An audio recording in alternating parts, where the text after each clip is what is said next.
இன்றைக்கி afternoon 3 o'clock அந்த fire incident ஆகிருக்கு. இதுவரை 9 பேர் இதில் வந்து இறந்துருக்காங்க. அனதர் ஒரு 10 persons வந்து ஹாஸ்பிட்டல் அட்மிட் ஆகிருக்காங்க. இப்போ இனிஷியல் இன்வெஸ்டிகேஷன் பண்ணிகிட்ருக்கோம்.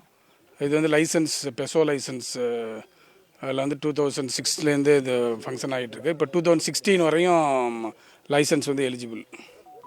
வேறு 2026 வரையும் எலிஜிபிள்.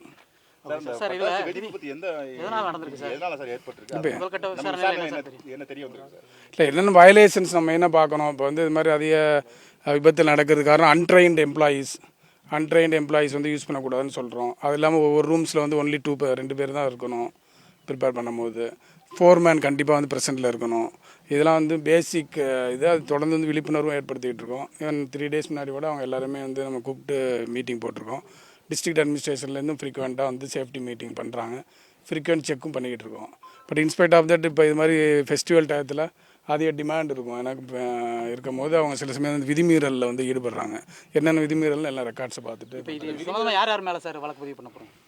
இல்லை கண்டிப்பாக வந்து லைசன்ஸ் ஹோல்டர், அது இல்லாமல் வந்து அந்த ஃபோர்மேன் இதுக்காக இருந்தாங்கன்னா ஃபோர்மேன், சூப்பர்வைசர் அவங்க மேலாம் வந்து வழக்குகள் குத்தகைக்கு விடப்பட்டதா சொல்லப்பட்டிருக்கு. விதிமுறை மீறி குத்தகைக்கு விடக்கூடாதுன்றதா விதி.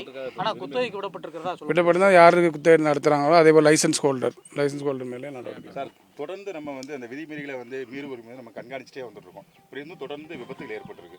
இதில் கண்காணிப்பு குறைபாடுன்னு நினைக்கிறோமா, இல்லை உங்கள் ஆலையிலேருந்து எதுவும் குறைபாடுன்னு நினைக்கிறோமா? ஆலைகள் தான் விதிமீறல் வந்து இல்லாமல் பார்த்துக்கணும். திரும்ப நம்ம சொல்கிறோம். இதெல்லாம் வந்து மினிமம் சேஃப்டி மெஷர்ஸ். எவ்ரிடே பேசிஸில் ஒவ்வொரு ஆலையும் கண்காணிக்கிறது வந்து கஷ்டம். அதே அவங்களுக்கு வந்து விழிப்புணர்வு ஏற்படுத்தணும். ஃபோர்மேன் எல்லாருமே வந்து ட்ரெயின் பண்ணணும், ஃபோர்மேன் ட்ரைனிங். அதே போல் இது மாதிரி ஃபோர்மேன் ப்ரெசென்ட்டில் இருக்கணும் மிக்சிங் போது எல்லாமே. ஸோ தட் அது ஒன்லி நோ அன்ட்ரெயின்டு ஆள்களை போடக்கூடாது.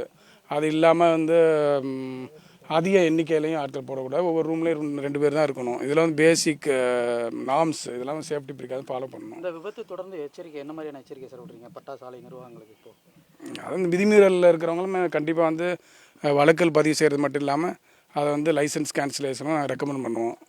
தொடர்ந்து விதிமுறை குண்டாஸ் போகிறதுக்கான வாய்ப்பு இருக்காது. அதாவது இப்போ சட்டத்துக்கு அதாவது உரிமம் இல்லாமல் இப்போ இது பண்ணி ஏற்கனவே ஆக்சிடென்டான ஒருத்தரை வந்து குண்டர் தடுப்பு சட்டத்தில் வந்து அடைச்சிருக்கோம். இது மாதிரி மீறல் இவங்க லைசன்ஸ் ஹோல்டர்ஸ். ஸோ அது எந்தளவு அவங்க மேலே நடவடிக்கை எடுக்கணுங்கிறது குண்டர் தடுப்பு சட்டத்தை நடவடிக்கை எடுக்க முடியுமாங்கிறது ஆய்வு செய்யணும்.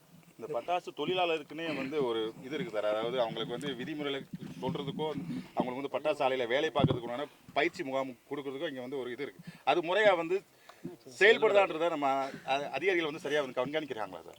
இல்லை அது வந்து இப்போ கலெக்டர் கூட ஏற்கனவே இது சொல்லியிருக்காங்க. எல்லா ஃபோர்மேனுமே வந்து கம்பல்சரியாக வந்து ட்ரைனிங் முடிச்சிருக்கணும்னு ட்ரைனிங் கேம்ப் ஆர்கனைஸ் பண்ணுறாங்க.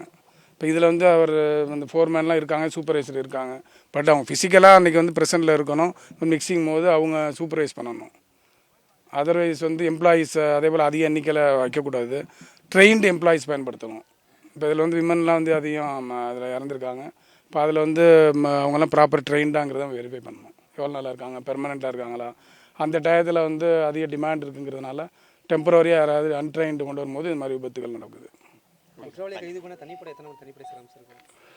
அது குற்றவாளிகள் கைது பண்ணுறதுக்கு 3 தனிப்படை இருக்குது. எப்படி இன்னைக்குள்ள வந்து அரெஸ்ட் பண்ணிடுவோம். செய்திகளை உடனுக்குடனும் துல்லியமாகவும் தெரிந்து கொள்ள சப்ஸ்கிரைப் பண்ணுங்கள்.